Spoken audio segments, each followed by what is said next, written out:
to the Francast. We are really excited to be here today to talk about 3 more episodes of The Nanny, which is a show that we love.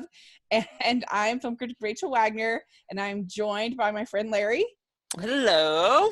Yes, and Colleen is here. Hello. How are you guys doing? Fine. Yeah, I'm doing all right. No complaints, I guess.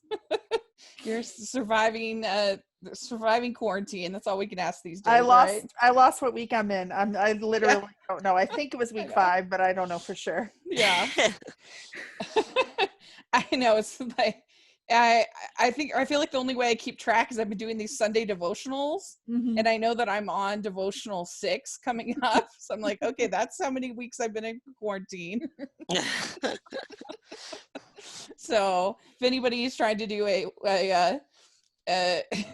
retrospective on when I finally lose it completely, that's how they can tell. Yes. Yeah. So we hope that you all listening are doing well, and hopefully that this will make you smile like The Nanny does for us. And we're talking about episodes 11, 12, and 13 of season 1. And our first episode is called A Plot for Nanny.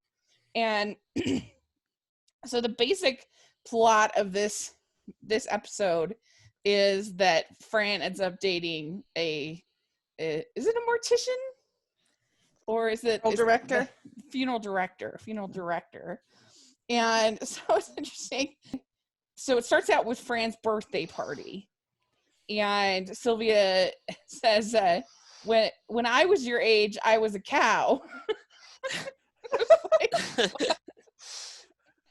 And she's obviously very concerned that Fran isn't married and all of that kind of thing. And what is she finally admits that, she's turned 30 supposedly, is what she tells Maggie. Yeah. And we find out that Maggie is also dating a kid named Philip. And Larry, what was your overall thoughts about this episode? I thought the episode was all right. It had some fun moments. Full of, more like morbid death humor. Right. With her dating him. But yeah, it was all right. Yeah. What did you think, Colleen? Same. It was decent. It had some moments. It was a little morbid and weird and creepy, but not like, awful way. It was just like the undertones were a little off, but it was fine. So I have to add, we're all 3 of us are single Americans.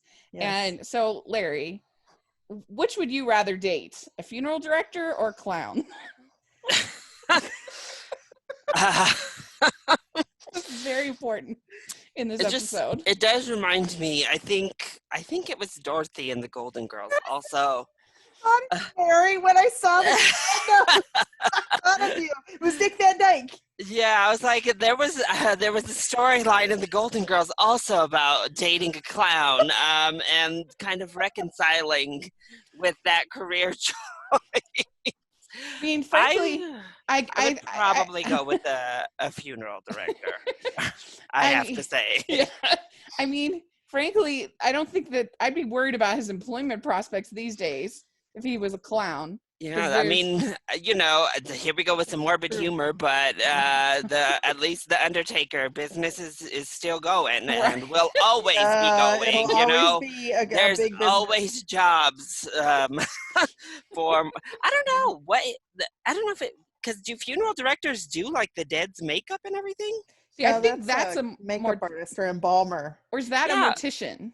Because that's a mortician, because they kind of made those little offhanded jokes. I mean, I don't know if that's what he did, but they made like a joke about, oh, you and Fran both do makeup or something. I don't know. Yeah, well, he seemed to be the only employee. He was just doing everything. He was doing the makeup, selling the caskets. Yeah, I'm like, oh.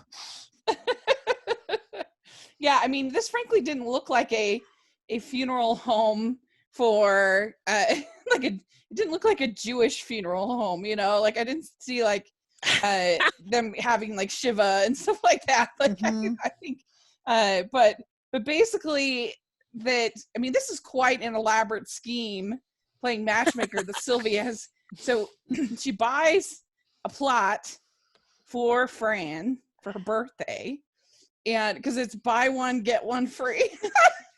That made me laugh. I would be so insulted. I know. If somebody bought me a plot. Well, and so and she bought a spot for her eventual mate, I guess. And and I mean, I guess like I frankly probably wouldn't care, but like it would just be kind of like that was weird. I mean, because she would have to be so confident that Fran would be into this funeral director to. Yeah. But I mean, I guess how can you pass up a good deal? I don't know. Buy one get one free. I don't know.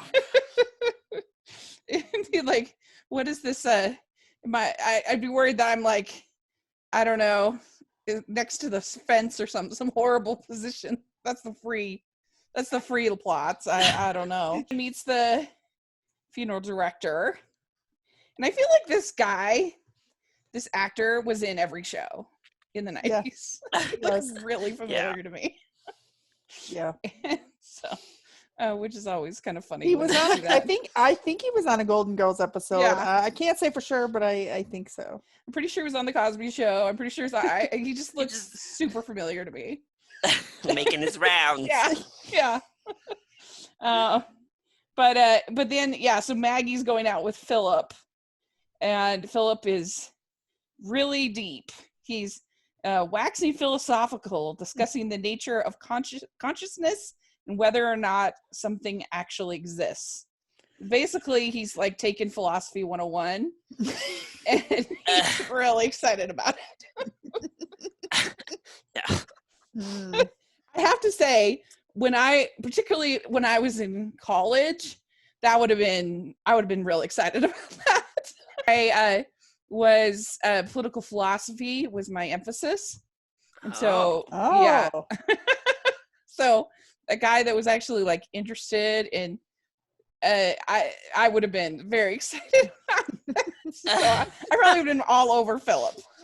Oh, that's so funny. Incredibly pretentious. He's basically talking about Plato. You know, the whole like, is it a chair or is it the form of a chair? How do we know? But I don't know. What do you think, Larry, about Philip and his waxing philosophical? I felt like it was so weird that they just like casually kind of like bopped him in there. You know, I don't know, but yeah. Yeah, I guess things with Eddie are over. Yeah, I was like, oh, she got over Eddie quick. You know, we didn't get that like breakup episode, especially for like a first love. That was what kind of like threw me, is because this is like her first big boyfriend, and I don't know, she seemed so into Eddie, and we didn't get like it's over. And you would have felt like a something about Fran in the 90s would have been all over that breakup episode or teaching a lesson through that. But it was funny. It was just like a little bit like, who are you? No. Where did you come from? What happened to James Marsden? I mean, it was interesting to see. I mean, Mr. Sheffield is evidently totally cool with Maggie on the dating world now. Yeah, it took the one and he's good.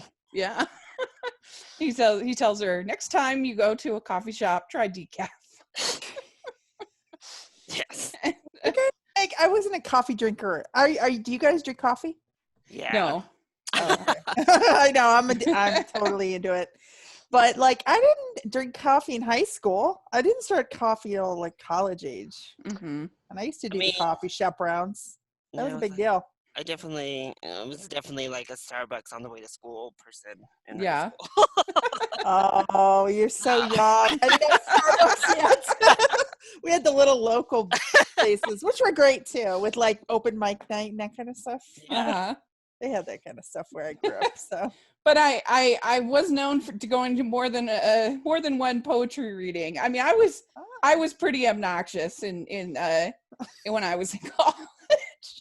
really like that. In a poetry reading, you snap your fingers if you like the poem, which is really ridiculous. And I mean, I don't know. I just was so excited about all these new ideas and sort of these new ways of thinking about the world. And I mean, honestly, if I had to go back to any time in my life, I would totally go back to college. I loved college. It was like the best time of my life. And even like the classes that weren't my favorite were still just, I just loved being out on my own. And I think a lot of it too is that my mom had just had a baby, and before I went to college, and so I was just like, get me out of here. Like, I gotta leave. And my parents had just moved too, so I had no attachment to where they lived, and it was just the best. Wow, that's it's awesome. like somebody else pays for you to, at least in my case, I was very fortunate in that regard. Somebody else pays for you to just learn stuff. It was so cool. Yeah. Like, I wish I could do that again. But yeah, I don't know. It's exciting when you meet somebody at that age that's like taking these things like seriously and isn't just schleb, you know. But yeah, I mean, it reminds me of on the Cosby Show when Vanessa is dating Robert, was his name. Oh, I loved Robert. Yeah. Who was in a Hallmark movie. Yes, he was in that. Correct. He was the vice fisherman. I just heard you talking about that on the podcast. Yeah, I was so excited. I was like, it's Robert. He looks exactly the same. He does. And just how like he thinks he's so much smarter than everybody else. Yes. It's too bad we didn't get to see Philip. That could have been hilarious. Yeah. But so Fran ends up, she's gonna go on a date with this guy from the funeral home, and it's kind of surprising that she wouldn't have already gone on multiple dates, don't you think? Mm-hmm. Oh, since being at the house? Yeah. This is Fran. Oh, other than their business date with the actor? Yeah. But anyway, so Mr. Sheffield tries to get Niles to tell Fran the rules of the house. He's like, no way, I'm not gonna do it. And I know, Colleen, what did you think about all of that with that whole plot? It was funny. It was like, you could I mean, we already talked about it in that previous episode. You feel the wheels are starting to spin with Mr. Sheffield a little. Yeah. You know, first of all, he set the rules, but you know he's starting to get a little jealous and deep inside there. He may not know what it means, you know, but don't you guys feel that? Oh, yeah. I mean, the chemistry is growing by the week or by the episode and all that stuff. I mean, it was funny, but why would you have, I don't know, those house rules were a little weird for someone who's 30. Right. Apparently, or 25, or let's just say 28. Why not? Let's just pick a middle one. Well, yeah, it's funny. Very strange. Funny, though. Like if you're gonna have a live-in nanny, I don't know. Yeah, it is a little strange. Yeah. To be like setting these house rules. Yeah, I mean, I guess I can kind of see it, especially since her room is like right up there with. It's not like she's like Allison Brady Bunch, you know, like where her room is kind of off to the side, away from everybody else's. It's right there in the main hallway. So if you have people, that could be kind of awkward. But I don't know. I feel like it's a tall ask, I think, to expect her to be like celibate, I guess, the whole time. Yeah, I just think it was just his way of, like, weird twisted way of getting, you know, getting his little feeling out there.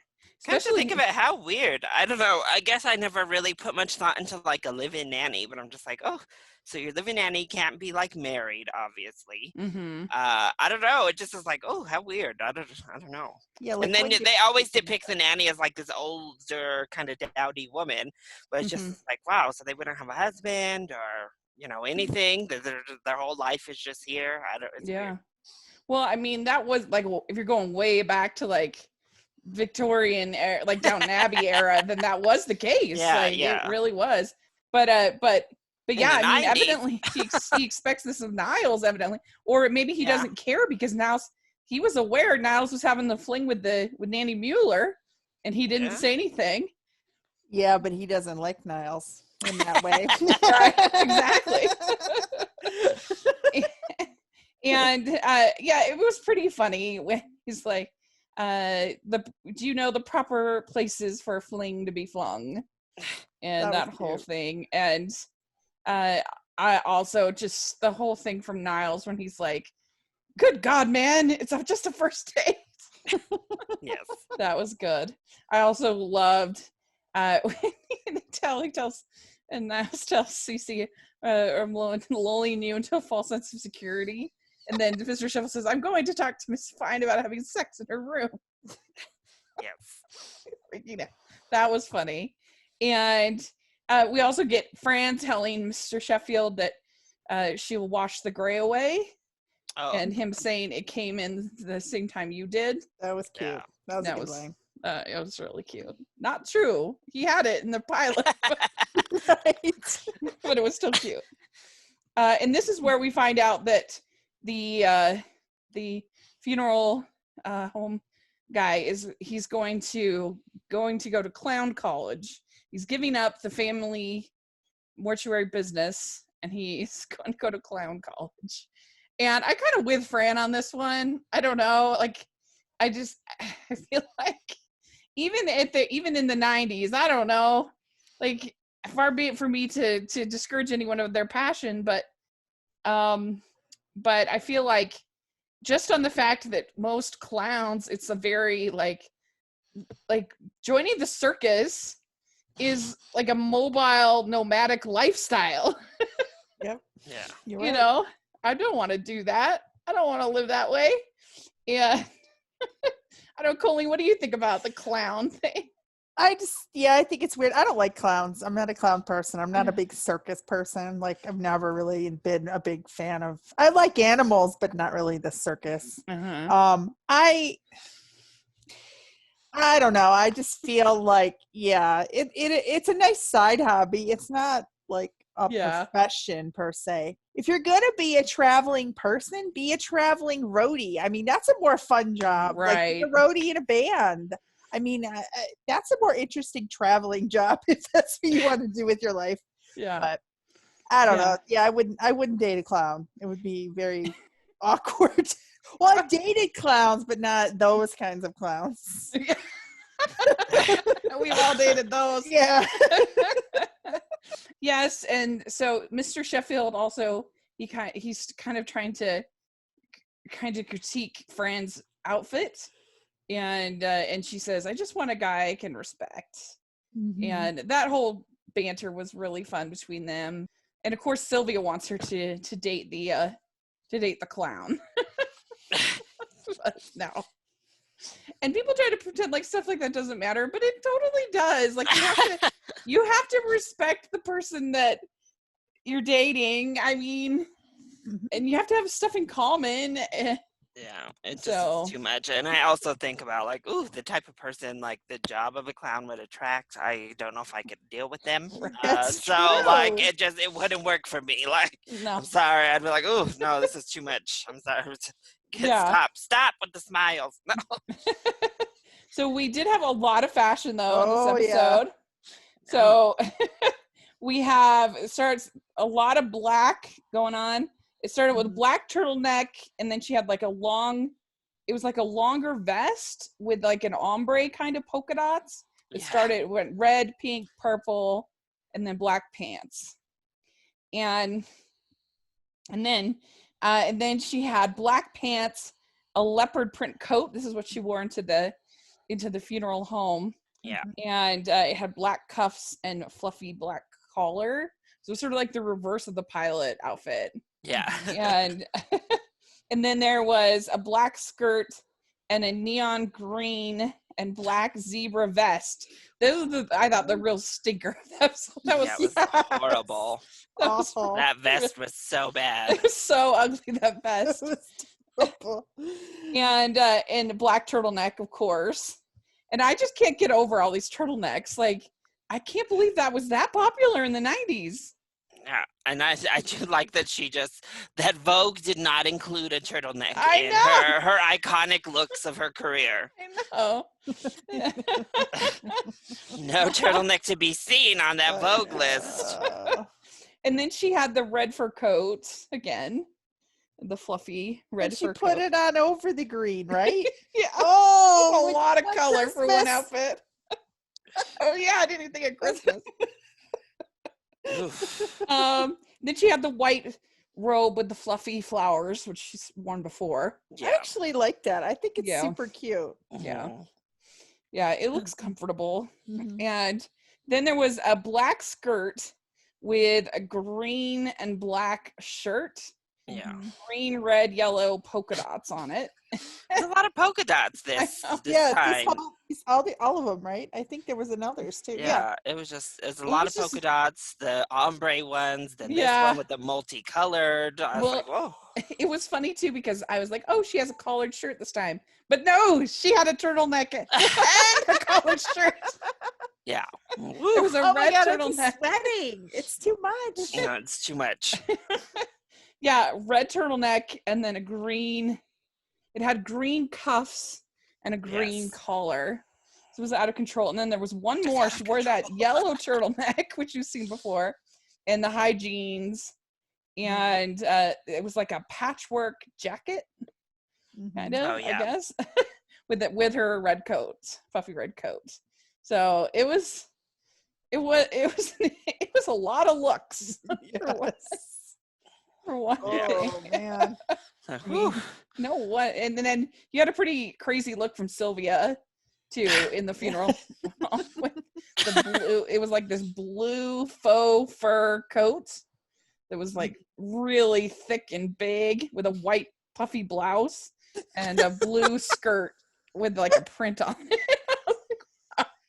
I was pretty impressed that Fran in the video. If you haven't seen it, it's this look back at her iconic looks. Yeah. Video that was really fun that we shared on our Twitter. And I thought that it was pretty impressive that she remembered every single designer and just the details about some random outfits she wore on the Nanny in one episode. I thought that was interesting. Yeah, like Chanel and Bob Mackie. Wasn't that Cher's designer, or isn't that Cher's? Yeah. Yeah, that's her. I think he did her wedding dress on the show, Bob Mackie, if I'm not mistaken. But yeah, it was pretty interesting. Mm-hmm. So yeah, for this one, I'd probably give it a 6. Yeah, 6 is good. Yeah, that's decent. Yeah. I agree. We'd like to take a second from this episode of the podcast and talk about our sponsor for this episode, the good folks over at Skylight Frames. And right now, we are all trying to think of Mother's Day. It's coming up, and trying to think of what we could get the women in our lives. And Larry, I know you live with your grandma. Is that something that's trying to figure out the perfect gift? Certainly, when you're raised by your grandma, sometimes you have to think double for Mother's Day, and just trying to think of the perfect thing to get her this year, because shopping options are limited. Yes. And staying in touch, it can be difficult, especially for people that maybe aren't as technologically savvy as some of the other younger people. And a really easy way to do that is with Skylight Frames. This is a photo frame you can email photos directly to. So you don't have to, there's no USB, there's no complicated process for uploading the photos. People can literally be at a site or they can be in quarantine. They can be anywhere. They can take a photo, they can email it right to the frame. People can be looking and see their photo there. So it's a really fun idea. And it's a way that you can, because my family, we have people all over the world. My sisters are in England, and then I have a brother in Portland and a sister in Virginia. And so I gave my Skylight Frame to my parents, and it's been really great for them to be able to get those photos from all over the place and be able to do that in a really easy way. The whole thing sets up in under 60 seconds. It's really, even for the non-tech savvy, it's very simple. And it has a touchscreen. It's just very easy to use. 100% satisfaction guarantee. If you don't love your Skylight Frame, they'll offer you a full refund. You can also, if you're giving that as a gift, you could preload it with photos, so that it would make a nice like wedding gift, or in this case Mother's Day gift. You could put like all the grandkids or all of different kids from different for different times of their life, and it would just be really, really, really fun. And there's a special holiday offer. You can get $10 off your purchase of a Skylight Frame when you go to skylightframe.com/hallmark and enter code hallmark. That's skylightframe.com/hallmark. Enter code hallmark. So the next one was called The Show Must Go On. And in this one, Fran finds out that they're doing this pageant at the school. She is the director at first, but then Mr. Sheffield kind of takes over, and so it starts out with Fran at breakfast saying that she's going to the PTA, and she's got her little outfits on and everything like that. And they're like, "Oh, that's what you're gonna wear?" And she once they get to the school, she's like, what kid did that artwork in the hallway? And he's like, that, and they find it's Pablo Picasso, and she's like, an adult did that. So that was pretty good. And this was a pretty stuffy school. Mm-hmm. Yeah, of course. And I don't know, Colleen, what were your overall thoughts about this episode? It was probably my favorite of the three that we watched this week. It was cute. I think they went a little too far with the Broadway musical. I know he has resources, but it just went a little too far. It got away from the point of the pageant. But then I get the impression that the headmistress, that was her focus. She wanted the big production with all the bells and whistles. But it was okay. Yeah. What did you think, Larry? Yeah, I thought this one was pretty funny overall. Yeah, I think I liked this one and the next one more than the first episode personally, but this one might have been my favorite of the three too. I thought it was cute. Yeah, it had some pretty funny lines, and the only thing I didn't like, and I know you weren't supposed to like her, but that whole, I think it was Andrea, I think it was her name. Oh my gosh. Yes. She was a lot, and it was like, wow, a little bit of that goes a long way. Yeah, I did like when Mr. Sheffield told her to return the gift, when she's like, my mom said that my voice is my gift. He's like, well, return it. Yeah. That was a really good line. Couldn't get past her big hair for a little girl. She had huge hair. Yeah, she really did. I mean, she looked a lot older than Gracie. Yeah. I don't know, all these little like stage parents. Oh. And there was one line where I thought, it's a funny line, but it's one of those ones that's making Fran seem a little too stupid. When she says, when she's introduced to the headmistress. Oh my God. I thought it was so funny. But it was a funny line, but yeah, come on. She knows what a headmistress is. She's not stupid. But it was a funny line when she's like, honey, you're living in a dream world. No matter what they say, they'll never leave their wives. Yeah. But and I did love that she said that she played Hoddle in the third grade production of Fiddler. I like how quickly she got on board too, because like obviously when he first nominated her, she's like, "Oh no," and then like real quickly was like, "Oh yes, okay, I'm on board. I'm gonna direct." I feel like they make a number of Fiddler jokes. You'll hear that because I mean it makes sense because she's this episode we got our second Andrew Lloyd Webber drop. Yes.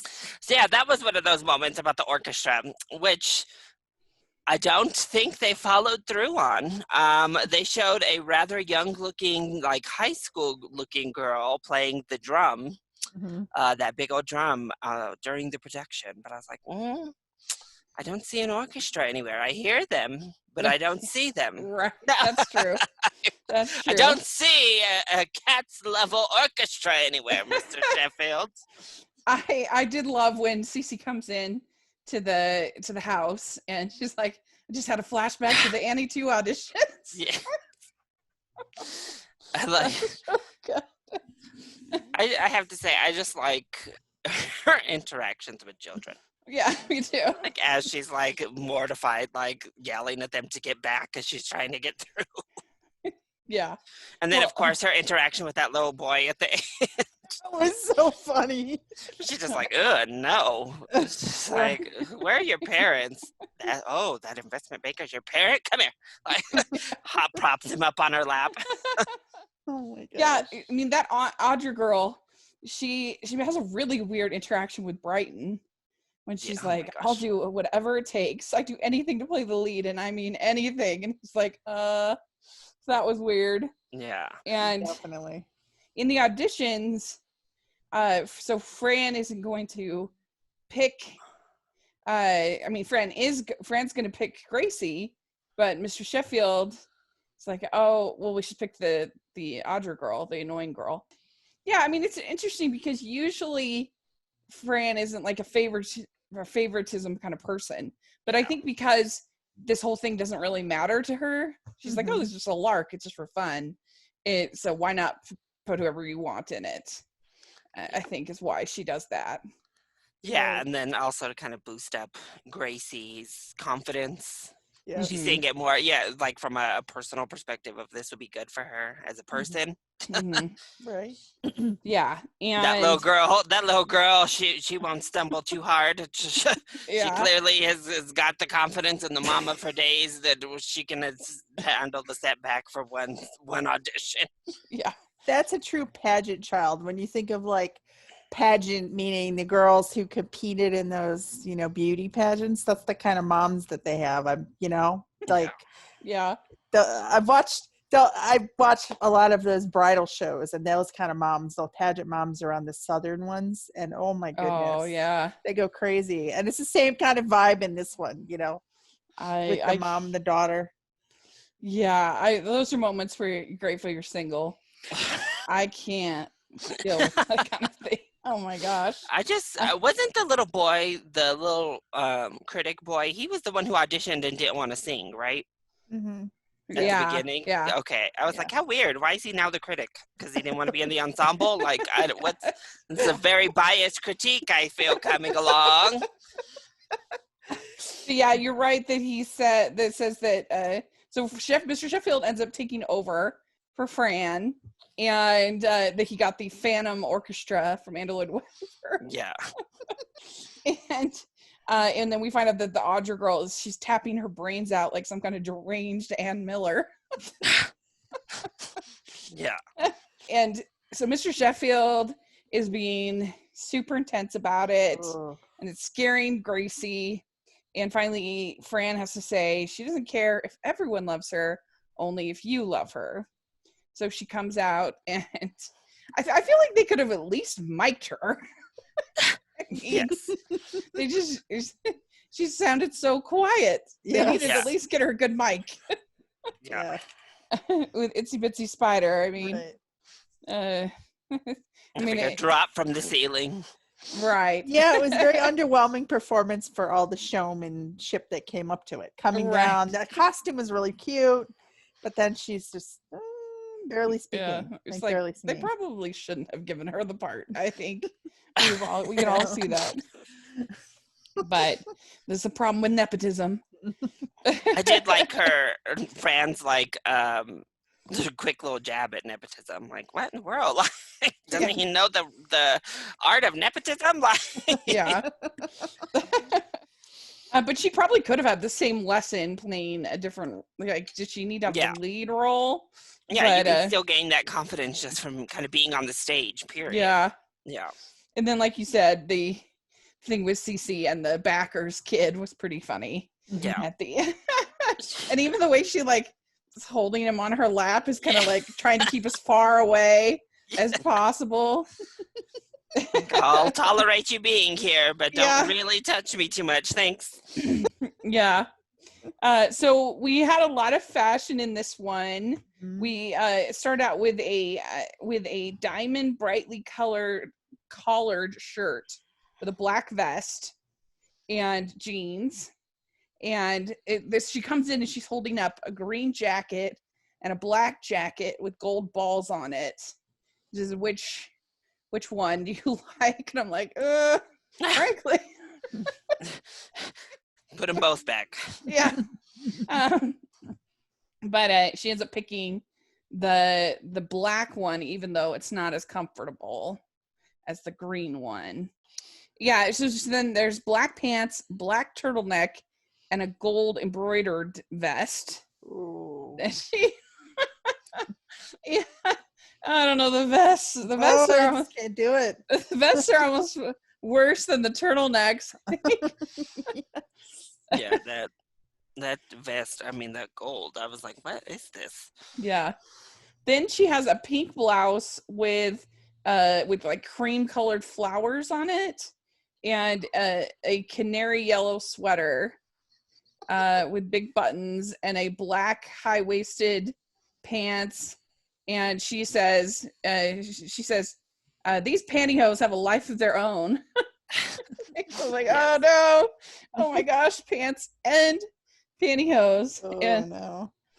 And then there's black pants, black turtleneck, and a gold embroidered vest. And the one that I liked, and I actually put up a thing with different outfits from the 3 episodes, and to see which one people liked the most, and they were kind of all over the place with the answers. But this one was my favorite. Actually, it was black pants with a white. It was a white gingham vest with a white jacket with a white. A black lining. I don't know. I kind of liked it. I liked the white on black kind of look. Yeah. To it. I thought that was a nice ensemble. And because if you're gonna do a vest, it should be part of sort of a suit, I feel like. You know what I mean? Yeah, something going on. Because if the vest is just supposed to stand alone, no, that's usually not a great look. And then there was a black skirt, black turtleneck, a top with gold, and this was the weirdest one. It was these gold and large jewels that were like all over in sort of squares. It was like a cage. Yeah, it was like a cage coat kind of thing. Yeah, because it went on top of the outfit, but it was like a weird little cage. I was trying to figure out how to explain it, and I'm like, there's sort of squares of really gaudy costume jewelry. It was so odd. It was very strange. And then she had nylons on in that, and then final one was black pants, black fluffy sweater with white cuffs and a white collar. So she had a lot of black. Yeah, a lot of black. All right. What score would you give this one?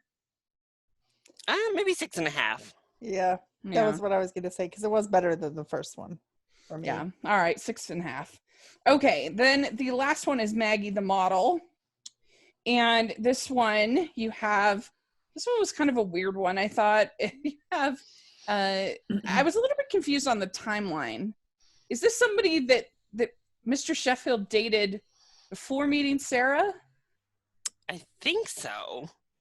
He would have had to have. Because at first it seemed like, oh, this is somebody that has been a post breakup person or something, but then but then they made some comment about it being 20 years ago or something like that. She said something about like it's been like 20 years or something. Yeah, and so Niles has been with Mr. Sheffield that long, huh? Yeah, I think they kind of grew up. I think they revealed later, right? Is they kind of were both, like his dad was his dad's butler, I think. So they both kind of were around each other that whole time. And he inherited the butler's son. So, yeah.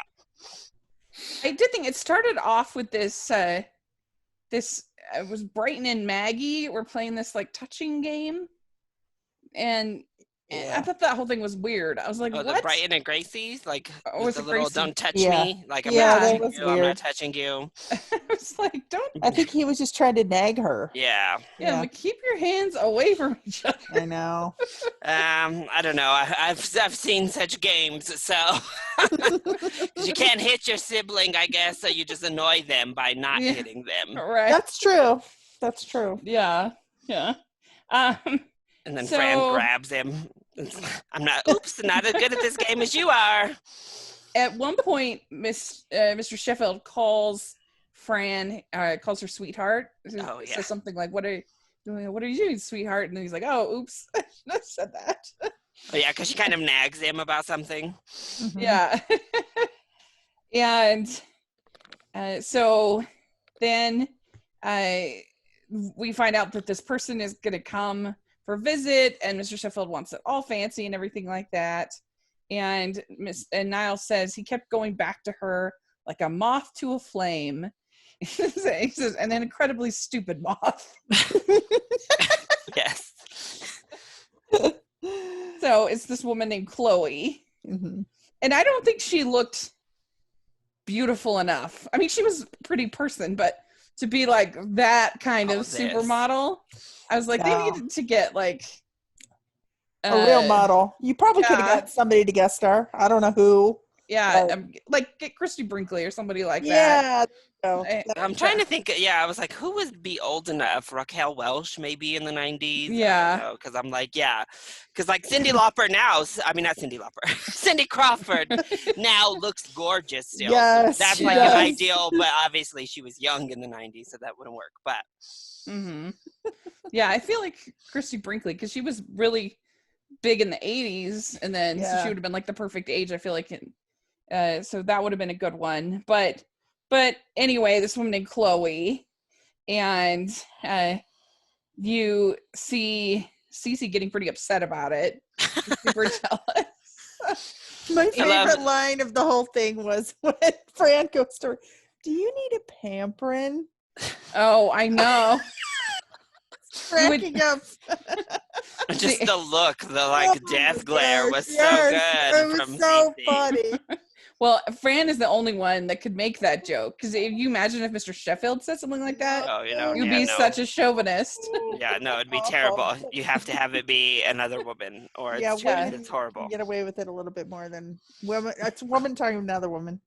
I do love, like, before she really gets to know her, Fran just like jabbing Cece that whole time in the office about about it. Like, oh, why didn't you invite her? Why wasn't she there? Oh. And all of that. Yeah. Oh, I loved when Cece hung up the phone. Like when Mr. Sheffield and her were going like back and forth about you hang up, and she grabs it and hangs it up. Oh, weren't you done? Oh, apparently. Well, and I think it's Cece who says that Chloe's had less work on than Mount Rushmore work done. Oh no! So she does it, and then Fran does it, and they all laugh. Like that was like my favorite moment, is because none of those three liked her at that time, so they all kind of were in the same. Well, they'll jab at her. They had a common enemy for once. Yeah. And so but that actually was kind of a weird joke that you could not get away with now, is when Cece pulls her face back and is like, do you think she's had this? And Fran is like, Asians, I think so. You know, she's had everybody else. And I was like, ooh, that is not a joke that would fly today. No. The plastic surgery part, yes, but the Asian part, I was like, oh my. Yeah. I agree. So Maggie goes in for to try her hand at modeling, and the photographer is Andy Dick, which is weird.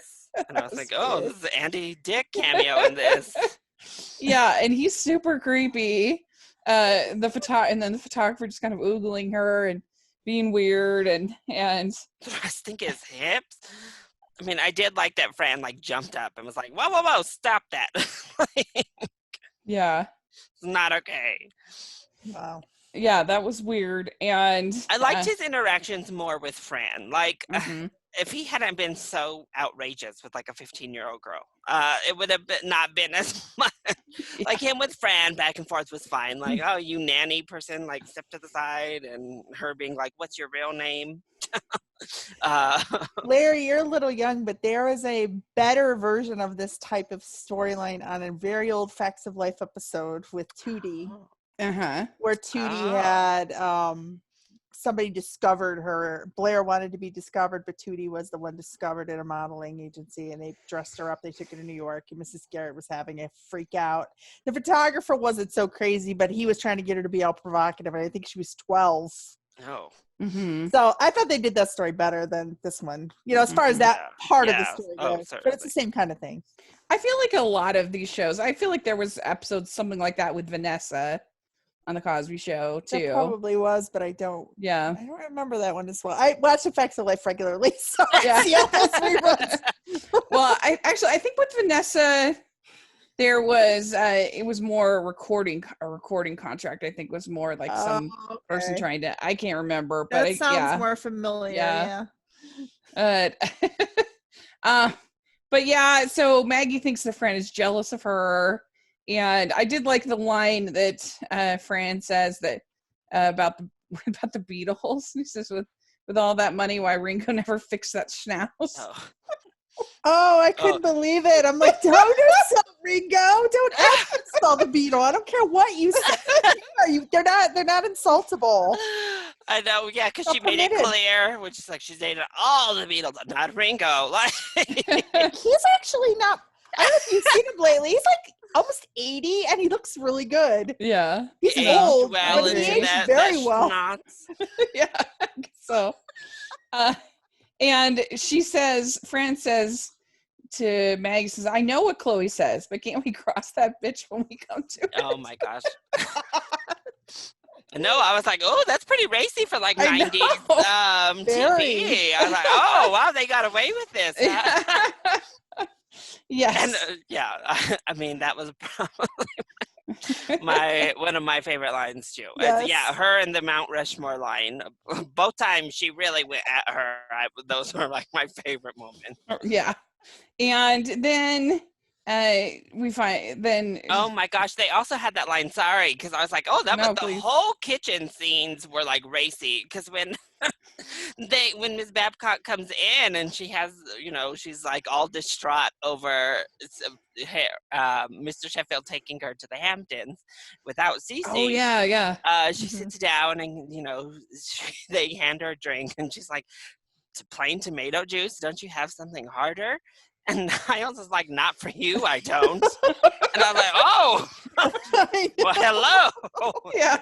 And then he drops the celery in, but I was like, oh, yeah, there's some racy jokes in here for 90s prime time. Yeah, that's true. And so Fran ends up kicking Chloe out and just trips her way out. So and she tells Maggie that I thought you liked Chloe better than me.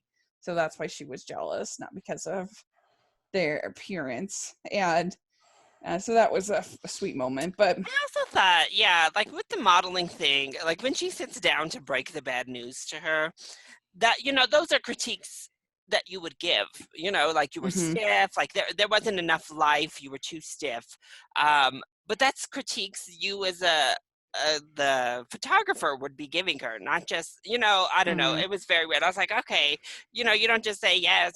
You would be giving her, okay, loosen up a little bit, or, I don't know, instruction as you're going with this 15-year-old little brand new model.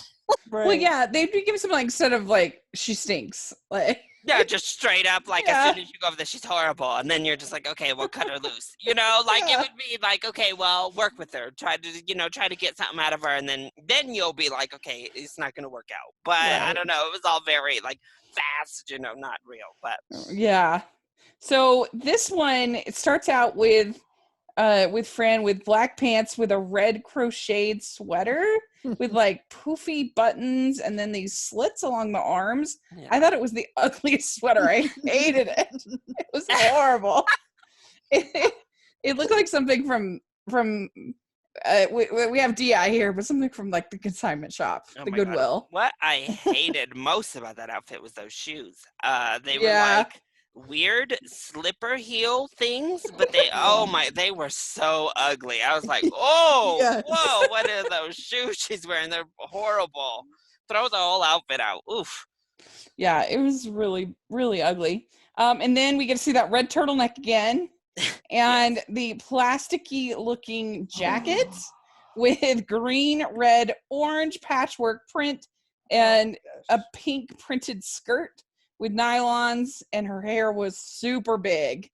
This is when she's trying to impress the model. Yeah. And so uncomfortable. I don't even know how she walked in that dress. It was awful. I would say, would you swish when you walked? Like, I feel like you would make noise. It was like, it was like wearing a plastic raincoat, but like in a dress. Yeah. It was so bad. Or like I picture like that, like a vinyl tablecloth.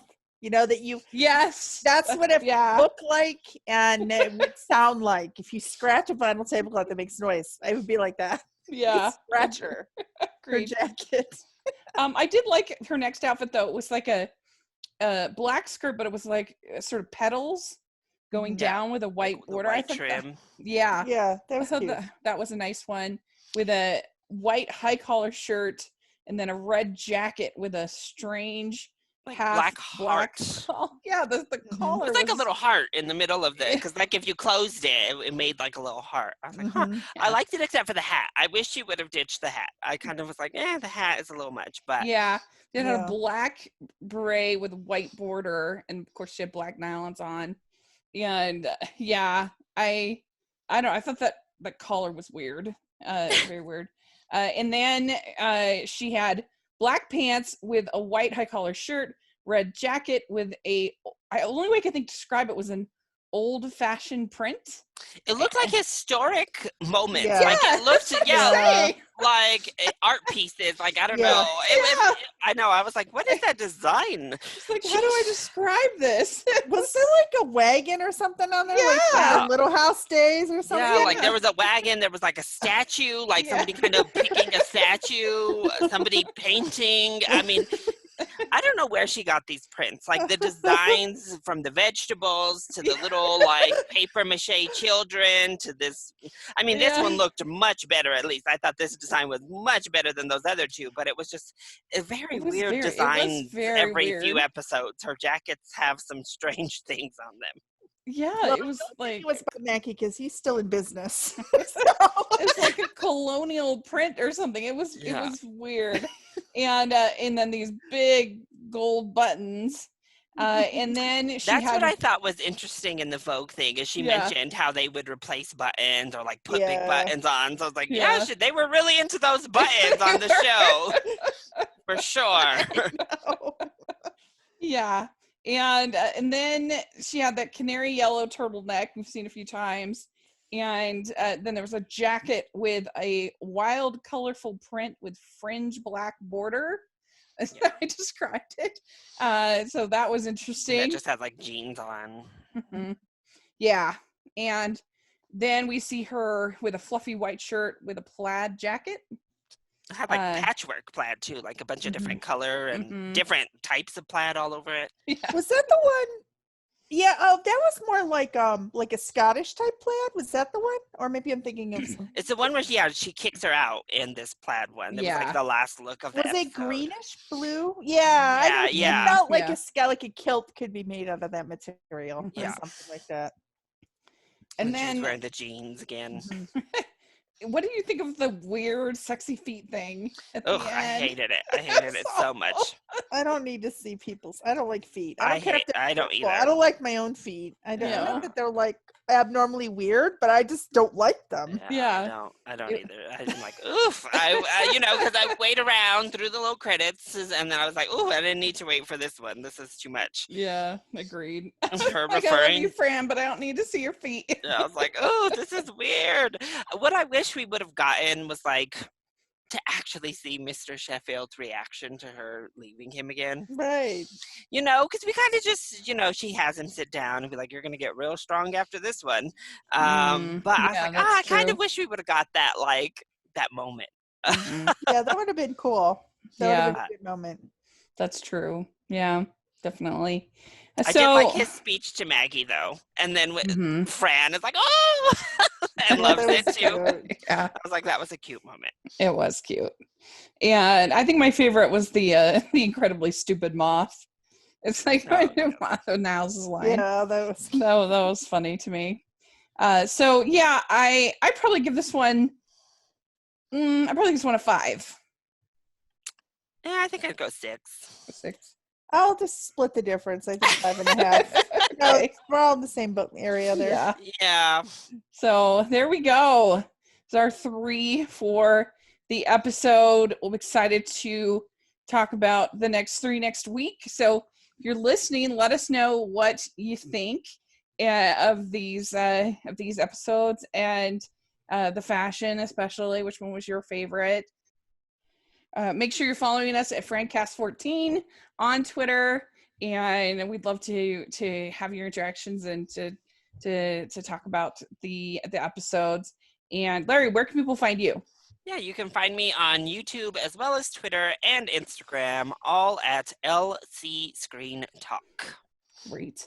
And Colleen, where can people find you? I am on Twitter and Instagram at Lily44094.